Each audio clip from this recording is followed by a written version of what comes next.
Hi everyone, so please welcome Michael Brian with me today for the second time. And if you haven't checked the first episode that we did together, let me introduce Michael again.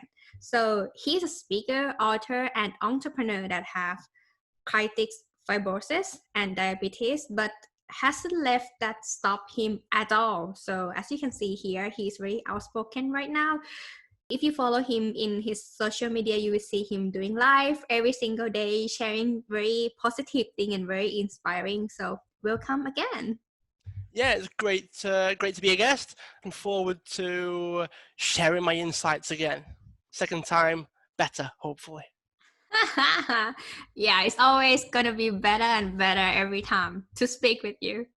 So tell us a little bit like who you were before for those who haven't like catch up from the last episode. Well, I started very quiet, I guess. I had to be used to my own company, and I had to get used to like the stories that you tell yourself and being happy like alone in some ways, because when I was growing up I had health conditions, so cystic fibrosis, as you mentioned before. That meant that I always felt different, but it was different in a way that like I couldn't really change it either. So it's not like I'm different and it's my hair color, or I'm different and it's like I'm bigger than other kids, or whatever it was. It was I'm different and I can't really do anything about it. So very early on, I knew that I was different from all the other kids.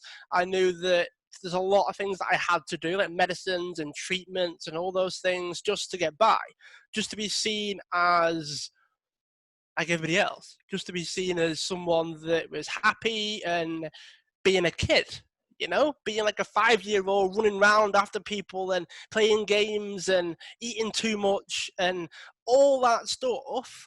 To be able to feel like that despite realizing that you've got this extra thing behind closed doors that no one really knows about, that's the challenge. That's the challenge that I had to live with. Started off, my parents had to do it, which meant that as I got older, it became habit to a certain degree, but so did being happy with my own company. So did isolating myself. The first time I was ever on stage was to share about my conditions. We ran a fundraiser at our primary school for cystic fibrosis, and part of it was I had to go up on stage, this little 5-year-old kid, with the teachers explaining why we're all in non-uniform, why we're all donating, what's it all for, because it isn't like asthma in that when you've got CF you can cross-infect other people. So I was the only one in the school that was allowed to have the condition. Otherwise, we could make each other worse. So when it happened, I was singled out. It was me, the only one in the school. And I just completely froze. I only focused on the teacher, couldn't even bear looking at the other kids. They were all sat there in the rows that you see at schools. And there's me with the teachers at the front, and I just froze. This little secret that was behind closed doors that nobody knew about, now everyone knew. You went from like the select few kids, the friends that aren't just friends, they're kind of like a little bit more than friends, they're your best friends that you could tell them and they wouldn't mind, and then the whole school knew. So the very, not traumatic is the wrong word, because I don't want to downplay actual trauma, but when it's a social thing and you don't want that to happen again, I went into prevention mode, like from an early age. So no stage, no speaking, no presentations. Didn't even enjoy standing up in front of like 10 people to give a presentation for, say, like, when you're in like school or college and one of the sort of tasks that you're given is to present on something. I hated that. Absolutely hated it. And it'd only be the teachers there. Like, you go in at your slot, you do your presentation in front of like 1 or 2 teachers, and then I'd still hate that. I'd still dread it. I wouldn't want to do it. I hated it. So when that all started to kick off and it just became easy, that was the worst thing. The worst thing about the whole thing was keeping to myself, not really getting involved like socially, not really having, you know, when you're in like school and you try and find people that are like you, like all the cool kids are together, all the sporty kids are together, all the smart kids are together, and then there was me. Like, I was a bit smart, I was a bit sporty, I was a bit popular, but I was never just one thing. I was never just sporty and hated school. I was never just popular because, I don't know, other people wanted to be you to a certain degree. It wasn't made like that. I wasn't made like that. I had friends that were sporty, friends that were popular, friends that were like smart or whatever it was, but it never merged together because they all had their own little groups. So that started to realize, well, I am different. I have got this. I have got that. Like, I'm just me. It's the way it is. I'll speak to people when I speak to them, and I'll treat people like people, and that was it. That's how I've gone about my sort of younger years, and you know, you can sort of carry it with you because it works. That's the worst thing, is everything that got easier actually works, which meant things like public speaking, things like podcasts, things like writing a book, things like speaking on stage. They're things that I didn't even want to do. I didn't even consider doing those things. It wasn't even in my way of thinking to want to do that.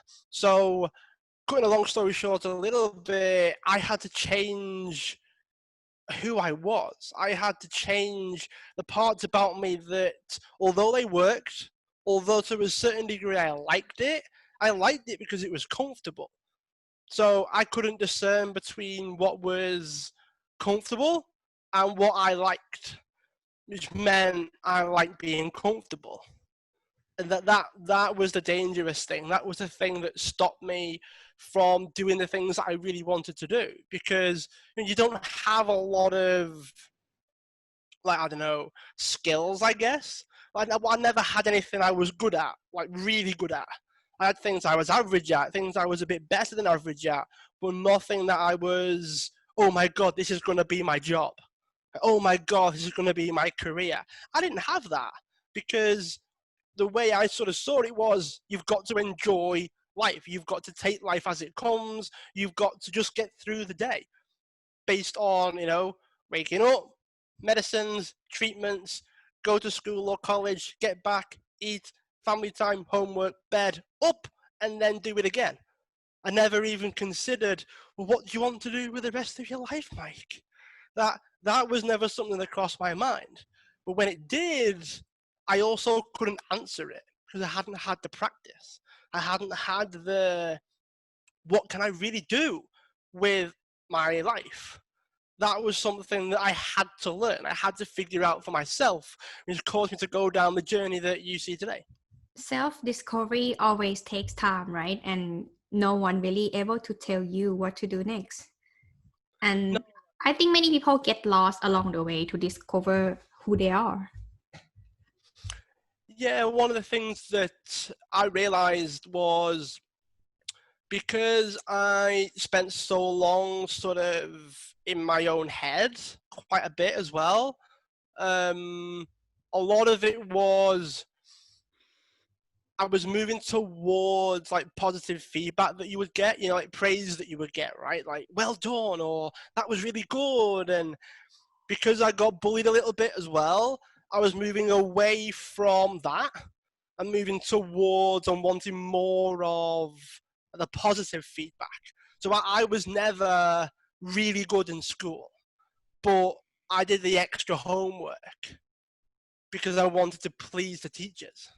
I'd spend hours getting better at something because I knew they would ask questions on it the next day, because I wanted to please the teachers because it was better than the alternative, which was get bullied. So I'd want to move away from that, i.e. not talk to anyone, not do any of that, because just in case, you know, you don't want to go down the negative road, so you don't start that process. You don't do that. But when you start getting good feedback from somewhere that's what you crave and that's what you move towards. And I did that. And I found that I lost myself trying to please others. I forgot who I was because I spent so long trying to please like teachers and family and the people that liked me. I wanted them to keep liking me. So I kept trying to do things for them and please them and do all those things that eventually I got stuck in that cycle, and I became that person. I became the person that just did things for other people. That combined with having a family that was, I guess, slightly strict or controlling, because they had to be. I have health conditions, therefore I'm vulnerable. Therefore, when you're a parent, you're protective anyway. So imagine that times 100 when your kid's actually potentially struggling anyway. So when you combine all those things, eventually I didn't learn how to think for myself. Combined with losing myself, trying to please others, perpetuated that because I didn't have to think. I just had to do what they wanted. That was it. Just do what they wanted. So eventually, I lost who I was. I had no idea who I was by the time I finished high school. So I was about, 16. And I also didn't know how to answer the questions. I didn't know how to think for myself. I had no idea. Someone said, if you could do anything, like, what would you do? I wouldn't know. I had no imagination, no creativity. It had been conditioned out of me by the time I was like 16 to 18. I had to learn how to learn and learn how to think to be able to keep moving forwards. Yeah, that's very important. I understand that, and I see. I think they call it people pleaser, right? That's type of personality, and it's always backstabbing you at some point. That, and what do you want in life, right? So Yeah, it's not easy at all. It's disheartening when I see it happen as well. This is part of what breeds like unhealthy relationships as well. It happens a lot when people like the mask that you wear, so you don't want to take it off because you yeah, don't think what's underneath. So if you try, if you become this person and everyone likes that person, you're not going to take it off. You're not going to stop being that person because you might lose friends. You might lose everybody.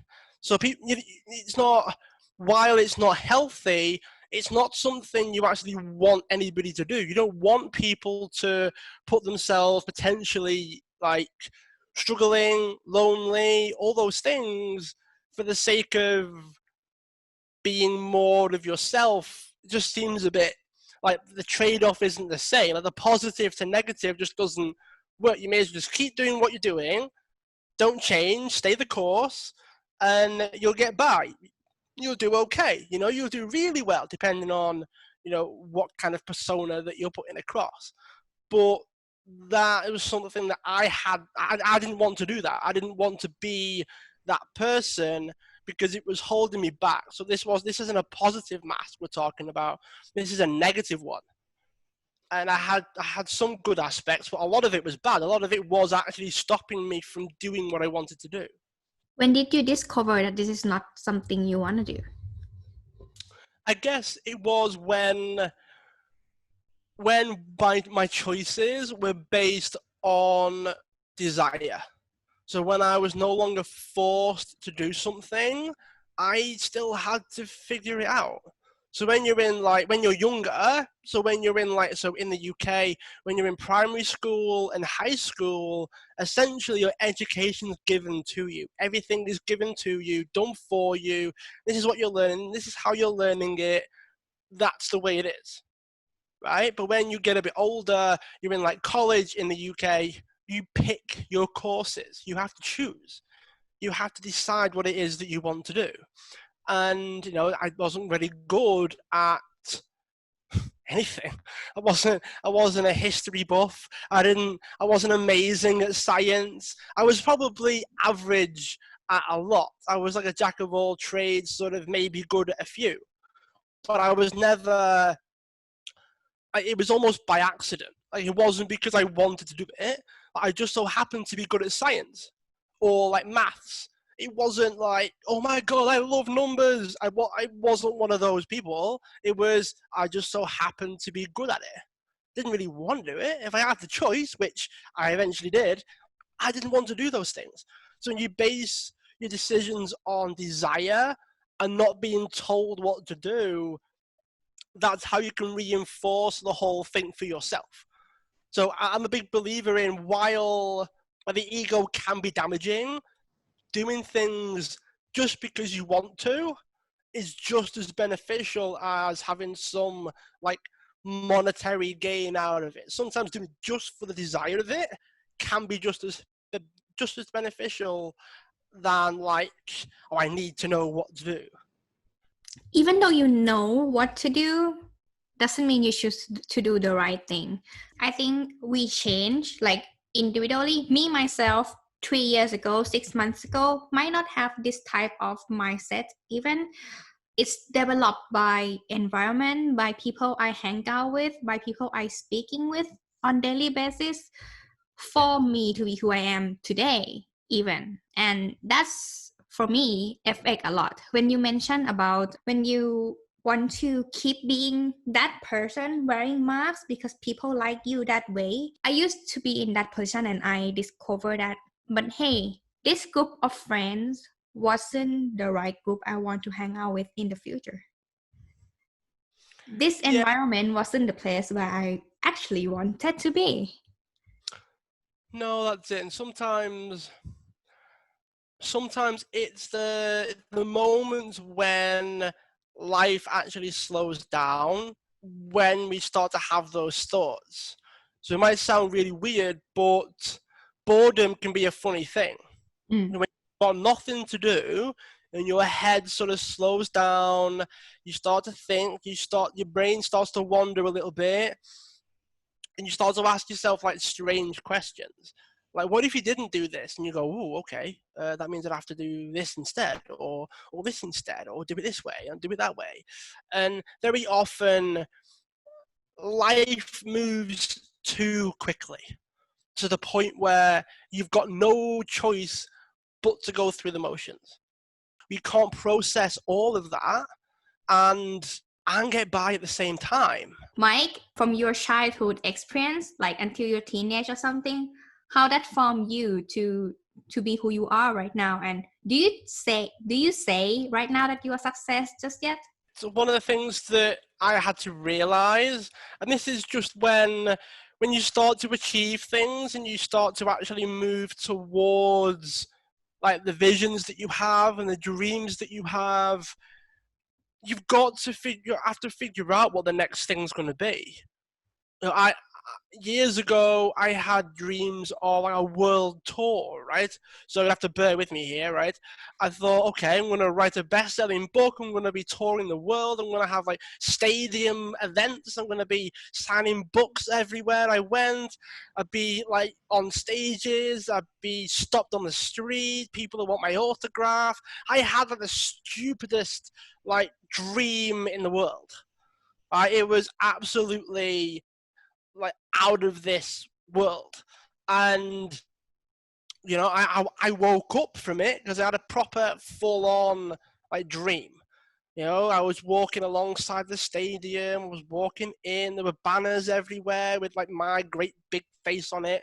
It was all over, like the queues of people. It was just like, oh my God. And it was like, I really want to do that. That'd be amazing. Oh my God. And then when you start to move towards it, it gets scary. When the dream becomes real, even more real, that's the difficult bit. That's the part that you've got to learn to live with. Because what people don't really realize is the dream's amazing. It was phenomenal. It was completely life-changing. But if it stayed a dream, I would actually feel better than moving towards it. Mm. Because to move towards it, it feels real, and then you've got the anxiousness that comes with it, the fear that comes with it, the question that comes with it, the am I good enough starts to come into play, and that doesn't happen if it stays a dream. That doesn't happen if my world tour was to stay a dream. It'd be great, you know. I'd go to bed, I'd have amazing dreams. I'd wake up and I would go, "That's not bad." Get through the day, go back to sleep, and have the dream again. How amazing! It's like a dream on repeat all the time. How cool would life be? I'd start to plan naps because then I get to do it again. You know, how many naps do you have? I feel like a cat. That's what it is. I feel like all I'm doing is sleeping. You know, why would you do that? Because the dream's amazing. Why else? Almost like the film Inception, you know, when they're in the dream to be woken up. It's like, yes, I completely understand. But it's different when you move towards it. You know, one of my dreams was to live abroad, nice place, where I am now currently. If I just kept it as a dream, it'd have been great. Moving towards the dream is scary for a couple of reasons. It's real. It's no longer a dream. You don't really know what it's like. And then you start questioning whether you can do it, whether it should just stay a dream. And you've got to say no to that. Otherwise you won't move towards it because it's actually scary. Booking the flights, looking for somewhere to live, looking for how to operate your business from a different country, learning how to, because I didn't really fly that much either, so I hate flying. I want to get on a plane. I want to actually get onto a plane. And that's all scary. Or I could just not go. I could just not do it. How much easier would it be to just not make this dream real? And that's without the fact that, hey, I'm sleeping more now because the dream is so good. So that's the battle. That's what people don't realize. When people say that it's a mental battle, that's what it's like. It is the anguish. It is the, oh my God, it's real. Oh my God, I can't handle it. Oh my God, what's happening? What is happening? That's the battle. That's what's scary about it. It's not about, oh, everyone freaks out when they do it. No, you freak out if it's important to you. If it's a dream that's important to you and you start to make it real, that's the scary thing. Yeah, that's a very good point, because if it's not important to you, actually, you're not going to feel anything. There's no drive, there's no motive, because like it might make you feel good, but you don't really care to move towards that thing, right? Well, no, that's it. And then this is why some things are unemotional. They're easier to do. It's not really that taxing emotionally. But when you're making a dream real, there's a lot of risk in there. It feels riskier because it's important. You know, people feel all these like, I want to do a good job, I want to do this, and I want to do that.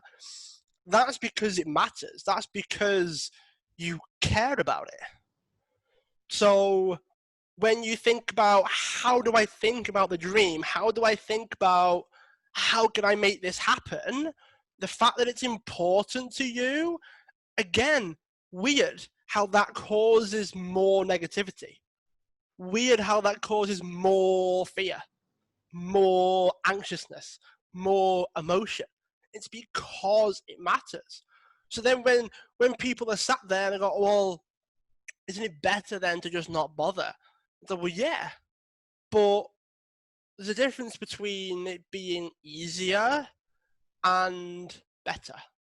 There's a difference between it being easier and you feeling deep down that there's no real better way to live. As weird as that sounds, as philosophical as that sounds, it's like I would rather like fail on fail getting to a mountain, fail trying to get to the top of the mountain, than succeed on the ground. Yeah. What if, right? It's a weird paradox whereby the more you care, the more you matter, the more the thing matters that you're trying to go for, the more important it is to you, the more the anguish it is, the more difficult it is, the more complicated it tends to be inside our own heads. It's got nothing to do with it being not important. It's the fact that it is. That's a weird paradox that only people like myself and like yourself and probably people watching this or listening to this is that's the bit that people don't realize. That's why you fail more than you succeed. That's why there are mounds of books out there about feeling the fear and doing it anyway. There's so much about acting scared because it happens all the time, because there's no other real way of doing it. If it's important, you will feel scared. You will feel worried. If it's big enough and important enough, you will freak out. The only way you really win that battle inside your own head is to realize that it's for the best reasons. It's actually for good reasons. And Yeah. then you start to flip it. Fear is a good thing. All the negativity that you're feeling is actually a good thing because it matters, you care about it, you want to do a good job, you want this to be your life. That does come with all of the emotional like spider web that goes on to be able to make it happen. Yeah, I think that's very important, and I feel very true with that because, like, I think most of the time, I can say that since last year and until now, I face my own fear a lot, and the more I make decision to face those fear, the more progress I made along the way. Surprisingly, but true.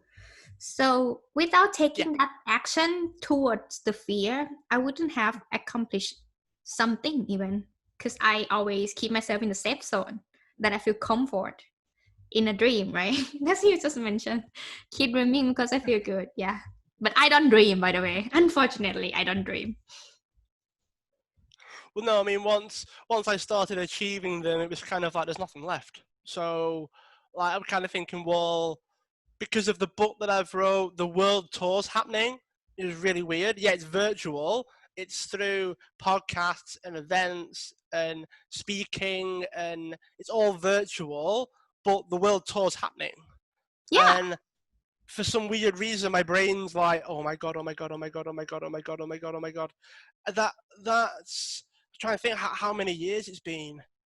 It's been 10 years. That you have And think about that. yeah, 10 years ago, I had the dream of the world tour and people wanted my autograph and all those things. It's took 10 years. I've attempted 4 books. I've nearly written 2. I got near to the end and thought it's not for me.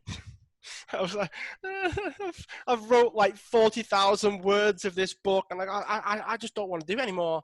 And my sort of ADD slash God knows what kind of brain I left have to put up with has turned around and gone, no, you don't need to write this book. And I'm like, oh, I've spent so long on them. No, you don't need to write them. It's fine. You don't need to write the book. Don't worry about it. You know, like when you start talking to yourself before you eat something that you know that you shouldn't eat, you know, go on. Yes. You won't. It's only a one-off. It's never a one-off. It's only a one-off. You'll be fine. Just eat it. You'll be okay. And I'm like, in my mind, it's like you need to write the book. I'm like, no, I really do. I've spent like months on this thing. No, you don't need. It's fine. There'll be another time for you to write a book. And my brain's like, it's almost like just, you know, like I don't know the film that I used to watch. It was the Jungle Book, right? And the cartoon when I was little, and the snake, you know, the snake that tries to hypnotize the kid, you know, and it's like, you'll be okay. And I'm like, no, I need to finish the book. You do it. No, you'll be fine. Put the laptop down. Turn it off. You don't need to finish the book. I'm like, no, I really do need to. No, you don't need to. So the voice won. is what I'm trying to say. The little snake, the little demon on my sort of shoulder when I'm writing away. And no, you don't need to finish the book. I'm like, okay, I won't finish the book. So that book never happened. This one wants to happen though. This one needs to happen. This one has been on my mind for about a year, and I've got the mental space to be able to do it. No So difference. I'm just trying to just trying to not let the voice stop me again. How this one is different from other books that you have attempted? It's different because it's not just about me. It's different because like the last book that I almost written, that was a fiction book, which Oh, meant that my brain could go wild. It was about a guy that decided to go off on his travels, travel the world, and write about his experiences in a journal. So he was a big journaler. So I was able to say, like, he could go on a ship, he could climb a mountain, he could go underwater, he could do this, he could do that. So my brain got into like Harry Potter mode when it was just throwing stuff at this guy, and he would write the lessons and the stories that he would learn. And I'm writing like 10,000 words in a day, and I'm like typing away because my brain's like, oh, he could do this, he could do that, he could do this, and this could happen, this could happen, this could happen. And he meets loads of people, he does this, he does that. Where with this one, it's about me. It's really, really, really, really weird because everything that I've done, from the coaching, the tennis coaching, the personal training, everything is about helping somebody else. Is why I think I was put here, was to help people. It's why I'm allowed to stay alive for as long as I have, is because I'm trying to help as many people as I can, give more than I take. And the only reason why I started the book was because I put the idea out there and people said they would read it. So I didn't just sit and decide to write this book out of a sense of, look at me, look at what I've done.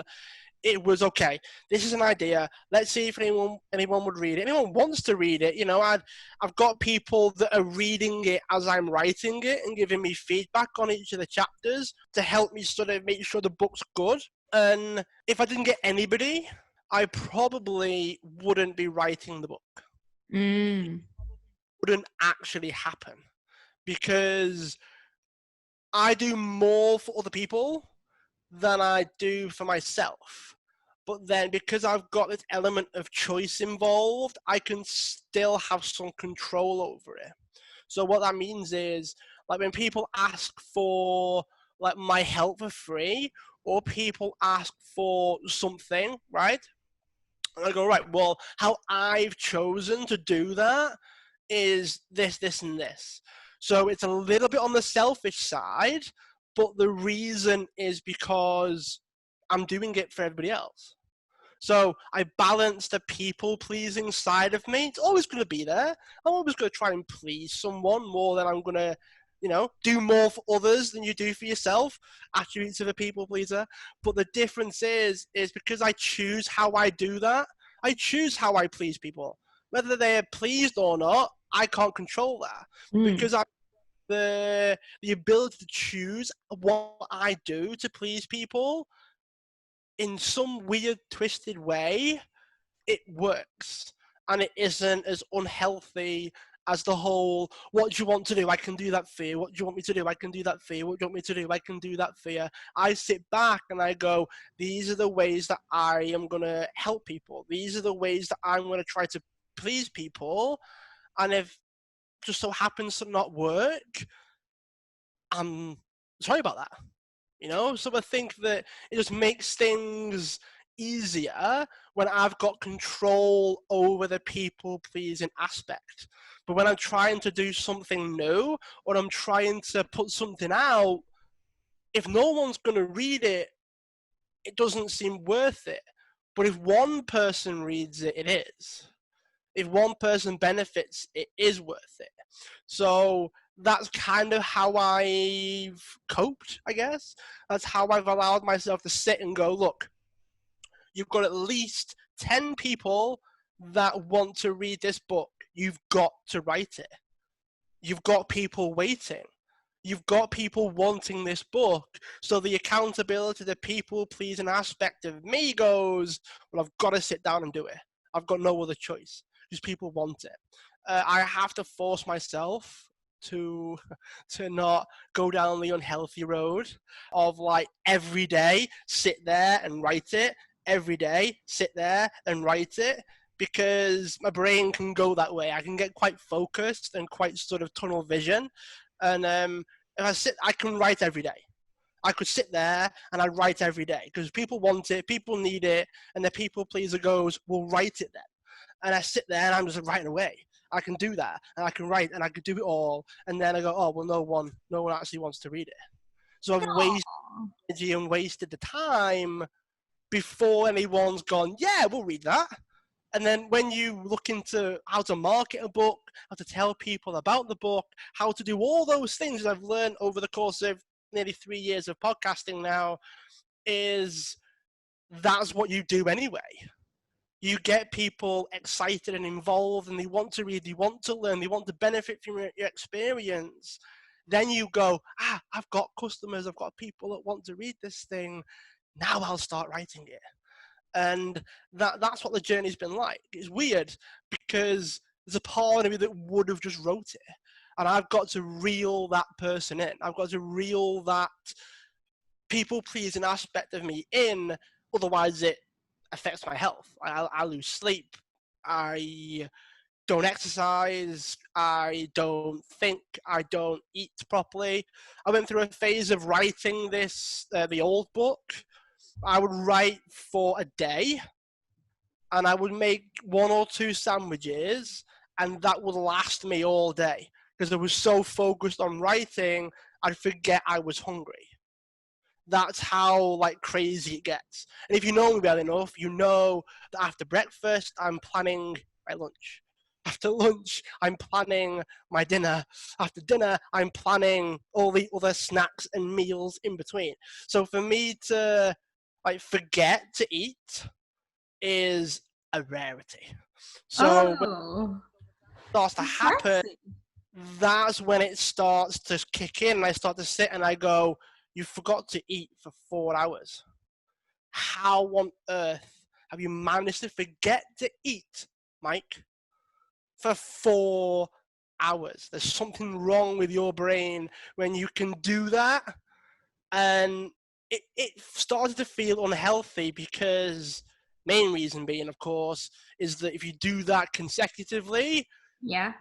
you do start to crumble health-wise. So I have to rein that in. I have to. I've got no choice. So it helps to be busier. I'm a lot busier now than what I was. So I go, no, I can't write the book today because I've got this, I've got meetings, I've got this, I've got podcasts, I've got this and this and this. So I've not got the time to write. So in some ways, I kind of chock-a-block my week so that I can only write like once or twice a week. Because if I wasn't busy, I'd be writing. Mm. So it kind of fills your diary enough so that your brain can't switch off to be able to write. You can't write, you haven't got the time, and then you've not got the energy. And then I go, well, that's not too bad. I mean, 1 day a week, 2 days a week, I could write the book easy. Otherwise, it would be the other way, and it starts to get unhealthy. So this is why, like, coping mechanisms can be really, really helpful. I know there's a negative, like, vibe towards coping mechanisms, but if there's no repercussions of your coping mechanisms, there's no harm in them. Like, if your coping mechanism only affects you, there's no issue with that. It's how you get by and how you live, knowing full well of what your tendencies are. I'm fully aware of my tendencies to just give everything, and then I go, but how can I live? Just give everything, but then how can I survive and get by over here? So that's something that I have to deal with, and yeah, it's a constant balancing act. I think put yourself first is very important. And without yourself being healthy, I personally couldn't do anything else, like for real. And I also one of the person who gets sick quite often, unfortunately. But yeah, For me, 2 sandwiches, I can stay for whole day already. Yeah, it's not. It's not. That's It, like almost my whole day meal. it's not healthy. It's not good. And from my personal trainer days as well, I realized that like the harder you exercise, the harder you work, and the harder you push yourself, you've actually got to spend longer on like stretches and Yeah. recovery and sleep. So the harder you work, the more you do, the more taxing your day is. You want to spend longer on the self-care. Like if Mm. you don't walk without any podcasts playing, without any music on, without anything taking my like energy away, if I don't do that every day, even like it's weird, right? Really weird. A 10-minute walk is enough. And it's only 10 minutes. But sometimes I have days when I go, it's only 10 minutes. What's the point in getting ready for a walk that's only going to take 10 minutes? And I That go, is laziness. I'm sat, I've sat down and I've had like a 10 to 20 minute conversation with myself, convincing myself that going for a 10-minute walk is a good idea. And I've got, look, you need to reset yourself. You need to relax. You need to blow off the cobwebs. You need to do all those things. And that's what the walk does. And I'm sat there. I go, well, you know all this. It's your job to know all of this. How can you not get this right? And I'm just like, oh, it's a 10-minute walk. What's the point in a 10-minute walk? And then you realize the 10-minute walk is actually a 20-minute walk because you spent so long talking yourself around and talking yourself into some kind of messy ball that you need the longer walk to be able to reset yourself so then you can go again. So it's amazing how it's actually harder to do and yet more important. Mm. How people say, I've not got the time to exercise. You're that stressed out. You're that anxious. You need to exercise. You just have to fit it in. You know, I'm so like amped up and I'm switched on all day. If I don't walk or I don't nap or I don't meditate, I explode. Mm. I Nowhere energy to go. So I've got to do something to regulate myself to be able to perform in that way. I agree. I meditate every day. Like, and it's not, I mean, it's not happen overnight though. I kind of like at the time that I do things that I don't like, I can go sleep very easy. But at the sleeping time that I supposed to sleep, I couldn't. So yeah, I mean, 5 minute meditation for me used to be very hard, but right now it increased by time. I can do like 30 minutes if I really wanted, like 1 hour, really refresh my day, and it changed my life to have mindfulness. Yeah, it's amazing what benefits can happen once it starts to get easier. Mm. You know, you've got to get through the learning curve and the growing pains and am I doing this right? If you can get through all of that, the results are on the other end of that. It's Yeah. very hard to get the results until you get to that point, until it stops being a chore and you realize the benefits, and then everything starts to shift after that. Yeah, so let's talk about your new book. Like, it's coming out, right? And where can people get it then? Yeah, the book is out mid-November. It's the lessons from the first time I spoke on stage and the second time. You know, like the sort of difference between the first time you do something scary to the second time you do something scary. I go into how me being diagnosed with diabetes was what changed my life. And it was actually losing a friend. One of my friends passed away that had those conditions before I did. So he passed away with the conditions, then I was diagnosed. So there's a whole mortality sort of story that goes into that.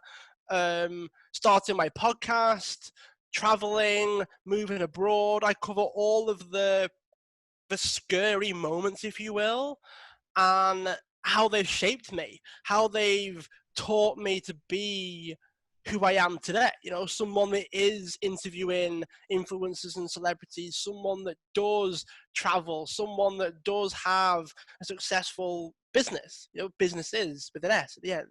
And it's a cross between just my life, which is a bit weird to say it out loud, but because of the lessons involved, and you're learning from someone that's actually lived it, not like not a self-help or mindset person that took a weekend course and decided to call themselves a coach. We're talking about someone that's had to live it, that's had to put themselves in situations whereby I've had no other choice. And this has been one of the common themes for me, is you can read about it, you can learn about it, but one of the quotes that I want to sort of end with is, you know, saying something 1,000 times isn't as good as doing it once. I would never have needed to practice what I preached unless I did those things. I can't tell you how much I had to practice what I preach just to step on stage. You know, like a month before, a week before, 3 days before, on the day. You know, like the talk was in the evening, and I talk you through my morning routine and my evening routine the night before, because that's when it starts. And I take people behind the scenes. I talk about the fact that I could hardly walk up the stairs. I talk about the fact that I don't remember what I spoke about. I do all of that because that's what's inside the head of someone that's living it. And that's what the book's about. Wow, looking forward to read that book actually. And yeah, congratulations again. Yeah, thanks for that. And there is a waiting list as well. So for those of you that are like, I want to know when it comes out, I don't want to wait. I want to get it on the discounted rate in terms of money as well, because it's going to go out cheaper than what it ends up as. Those of you that know how the book game works, Amazon based their bestseller lists on number of sales in a certain amount of time. So full transparency, you are going to be helping me get an Amazon best-selling book, but you save money, you get access to all the lessons and stories that I share, and you also get some goodies for those that buy and review the book as well. So it is going towards like me becoming a best-selling author. You know, just I thought I'd put that out there and let people know that's why I'm doing it. That's why I'm doing the waiting list. Otherwise, I wouldn't do it. But I've realised that there are people signing up to it. So this is, again, getting back to what I said before with the people want it, and I feel this level of responsibility because I care to actually put the book out there and make it work. So when I got my first person, I was like, okay, let's do this. I got the validation that I wanted. I got this book's wanted, this book's needed, and let's do it. So I've got loads of people on the list now, and it just makes me want to do a good job. Makes me want to do the best that I can for those people. So yeah, there is a bit of an agenda with it, I'm not going to lie, but it gave me the sense of I can actually help these people by writing the book. Yeah, you are doing amazing, Mike. It has been very surreal, I guess. It's been very like humbling as well, because when you put things out there, you don't always get the sort of return. You don't always get the feedback. You don't always get the yes, I want to do it. I want to get involved. You don't always get that. And this is one of the rare moments when not only am I ready to share it, not only am I in a position whereby, you know, I've ticked a few things off my so-called success list, you know, like I've won Entrepreneur of the Year a few years ago. I moved abroad. I've achieved things off my like vision board from 10 years ago. And there aren't enough people talking about someone that actually doesn't just have the dream, but actually moves towards it, actually starts the fear thing, the scary thing, which is not just keeping it as a dream, not just having it as the nice to have, not just having it as the feel good factor. That's why people believe in stuff that don't exist, because it makes people feel good. You know, I'm not some. I would like ghosts to be real, but so far they're not. You know, I would like there to be like a god and things happen after I die, because it makes people feel good. It would be great for it to be true. It would. I know that. I'm happy to say that I don't know that, Yeah, you don't and know that. that you never know. Like that's my stance on it. My stance isn't you never know, so it is. My stance is you don't know. I'm happy for people to learn that having it as a dream is okay. Not everyone is going to make their dream real. Not everyone is going to do that. But I've had new dreams. That's the funny thing. Once you start the dream to no longer be a dream, and your brain fills it with something else. You go, oh, wouldn't this be cool? And I go, all right, we'll give it a go. So it doesn't stay set in stone. It doesn't just sort of stay as it is. It's something that changes. It moves all the time, and that's the life. That's what you're learning. You're learning about the life of someone that doesn't just have a dream, that doesn't just have a nice to have, but starts to make it tangible and starts to make it something you can actually achieve. It's amazing, and thank you for always inspiring everyone, including myself. Every time I get to speak to you, yeah, it's always motivated. Thank you so much for joining me today. Yeah, no problem. I really enjoyed it. Hey, thank you for watching this episode. If you enjoyed the show, you can subscribe here or here. And this is the previous episode. Check it out. See you next time.